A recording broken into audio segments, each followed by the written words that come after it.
to Honorable Richard Onyonka. We saw, of course, you joining Matiang'I and welcoming him back to the country, and Hubla and Razmataz. We want to see, first of all, the choice of Jubilee, and Honorable Jeremiah Kiona also will chime in and tell us, have they decided that he's going to be the presidential candidate? But from the Abagusi, you can tell us, first of all, there is also the Baraga factor. And people are saying, oh, now Baraga should actually rest his ambition because Matiang'I seems to be the ultimate candidate. So we don't want to split votes from the Kikuyu, from the Kisii region as well. What is your assessment? Do you think also Jubilee is the best outfit for Matiang'I for your region? Or there could be something in the works up the collective sleeves? We don't know what is going to happen with the mergers and the coalitions as well. That will be another question. Thank you, Dibao.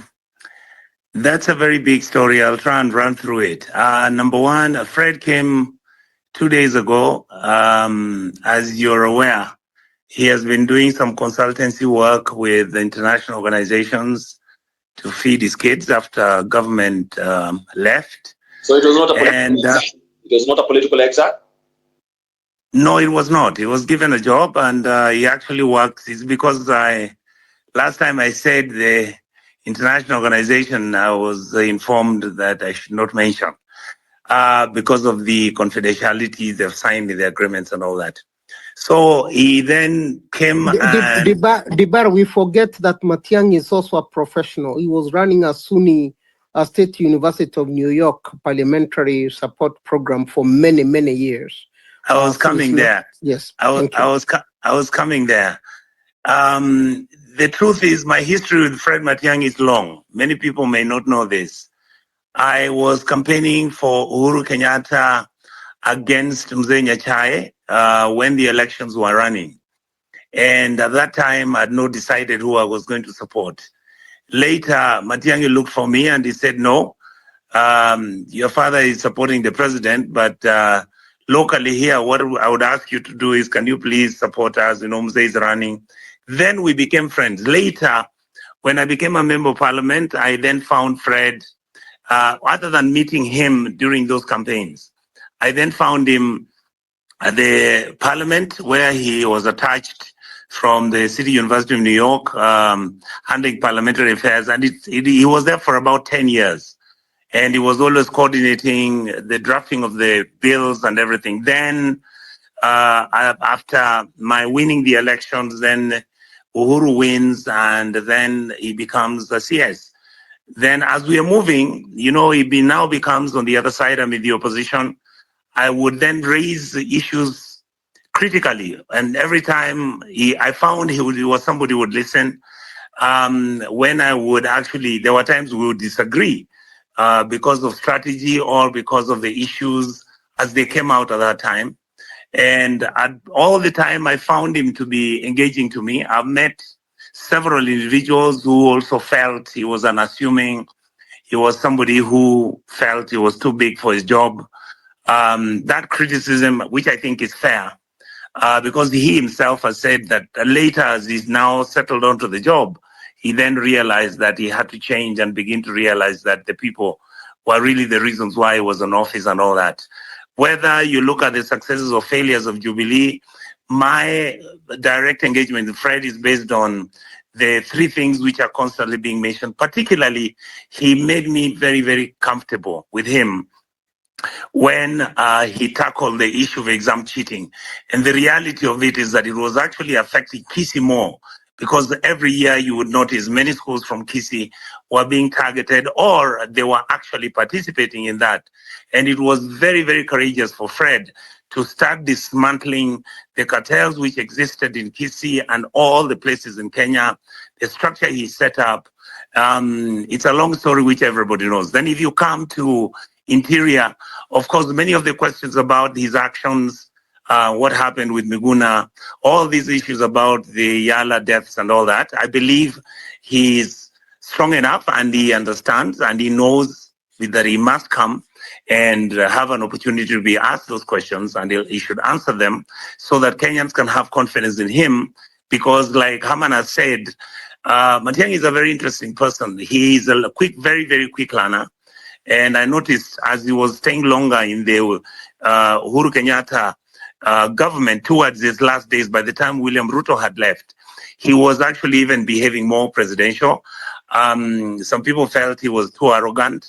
I believe that the political power play at that time was what really let him behave like that. Other than that, a deeply religious fella who's very simple. I find him highly, highly knowledgeable. You can discuss literature, you can discuss science, you can discuss the budget of Kenya. I mean, he's somebody you can engage with. So in my discussions with him and why I am supporting him as president, I have told him that he must sit down with us so that we can tell him how our country is broken.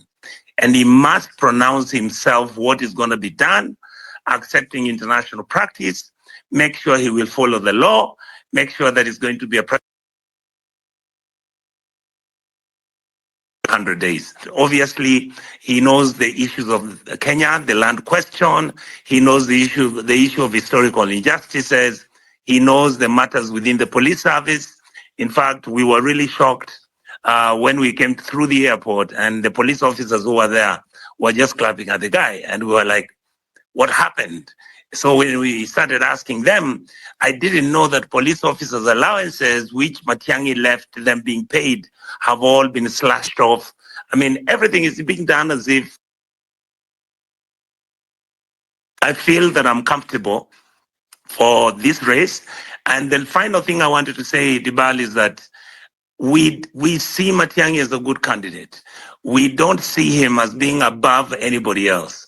We believe that the other candidates, Mzee Kalonzo, Rigathi Gachagua, if he's allowed to continue running, you're talking about Eugene. I mean, these are fine, fine people. I'm beginning to really understand them differently. My view is that a time will have to come when each one of them will have to face the master. Each one of them will have to be in a position where you can actually go to Kisumu, hold a rally, and draw crowds. Where as a team you go and you're able to run the ship. As I had Professor Nyikal speak, that is so true. Money is going to be a factor, yes. It's going to be a very, very big factor. But I believe that a lot of us are going to tell our people that this is your money, and please let us vote people who are going to help you because your country is in trouble right now. And I believe that Matiang'I is somebody who's reasonable, he's not extreme, and I think is qualified to give it a challenge. Thank you, Senator.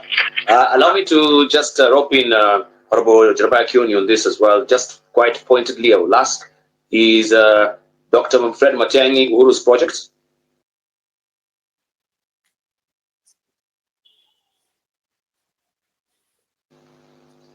Kindly unmute Honorable Jeremiah Kioni. I don't think that is a useful question, Diba. Let me just say that I have listened to Professor Manyora. I associate myself with all that he has said. I've listened to Mheshimiwa Onyonka, and I associate myself with most of the statements that he has said. I have not had the opportunity to engage with Matiang'I since he came in the manner that they have. I met Matiang'I during the 8th Parliament when he was the director of SUNY. He was a much younger man, and literally said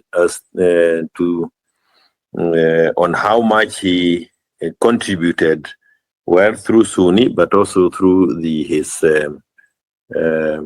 thinking of what Parliament should be and how it should be functioning. They worked very well with the speaker then, Marende. I used to interact with them very, very closely because I was involved in the constitution making process then. And I was really impressed with the many things that Matiang'I did then. I did interact with him when he was the minister during Uhuru's time. And again, there are many issues that impressed me from him. And one is that he is able to push what he says, and he thinks through before he brings those issues out. May I also say that I think in terms of he's less of a politician. I don't even think he's a politician, but he is a leader. And this country is, I think, is at a point where we are looking for leaders and less of politicians, because we have had politicians for a while. We had Kibaki, who decided to run the country. While he understood politics, he wasn't keen on any of us who wanted to do politics in his office. Anytime you'd walk in and sound like a politician, he will ask you, kwani kichwa yako ni fitina tu imejaa na hakuna kitu ingine. So I think this country is at that point. Without doubt, I agree with what others have said. Money will be used. We can already see a lot of that money being used in the country. I share the view of those who are saying a lot of money will be used, but it's not going to it's not going to give us the outcome. But people will use the money, and Kenyans are very crafty and clever. You saw it in the Mount Kenya when the visit was done. A lot of money was demanded. Members of parliament had excess of 5 million shillings each to ensure that the clouds came out. They were paid. But again, those of us who've been around Kidogo, we saw the Kipiripiri thing, or Kipipiri, where money again was used. A lot of development was taken to the constituency, but at the end of it all, the Kenyans from that part of the country decided to eventually let those who are in power know that they were fed up. And that's where we are in this country. And I don't think we've actually gotten to where we are. We've never had a president who has attracted so much hate like William has. And for that reason, the person who I think, and I'm not saying this because he has expressed his desire to run for the presidency using a Jubilee ticket, but he is a person who can be able to still remain a choice even when the money is available. Kenyans themselves are also speaking about it, and I am happy to listen more than say anything else. Even as we go through this space, I am keen to listen more, and because there's a lot of work to be done, without a doubt, a lot of work that needs to be done. But we must thank Kenyans because they have also started engaging, and they're using a lot of their space and time to discuss the candidature of Matiang'I. So having been involved one way or another in that discussion there before, I would rather be a listener so that when we sit to make further discussion or decisions, we are more informed than we are today. And again, I thank those of us who are in this space, really people who are concerned about the state of affairs of this country and the direction we are taking, and they have wonderful ideas as to what we should be, as the direction we should take and what needs to be done. It is now also thinking through who are people who can do. And there's no one person who is perfect. But what is it that we can, who are those people who may be willing to give it a trial? And Kenyans themselves have also seen them. And I can tell you why Kenyans are looking at Matiang'I with that favorable eye is because of that track record. However difficult the situations were, he stood out and made an impression in Kenyans on all the areas that he tried. We will certainly have many people wanting to criticize, but as we do that, it is also good to say, yes, not this one, this other one. This is the position that we are in this country. But I'm personally confident that Matiang'I will be able to sail through, and this far, I think is the best that we have. I thank you. The best that you have, meaning that is a foregone conclusion that Matiang'I is a flag bearer of the Jubilee Party. Could you kindly just confirm for us, Honorable Matiang'I? So is that a foregone conclusion? You know also, Dibal, you know, that this is not anything new. We go all the way to the NDCs, and NDCs are normally held a short while before the general elections. They normally happen the last year of elections. But He's a presidential candidate of his, and he, and I'm sure I don't want to say too much because I expect him to be saying more in the coming days. But again, we are in the motions. But he is there for us as Jubilee, and we are happy about it. Right. The motions, it seems, is very fluid. So that is not really cast in stone, maybe. Or you're eagerly waiting for him to pronounce that himself. So we'll leave it at that. Let me just hear from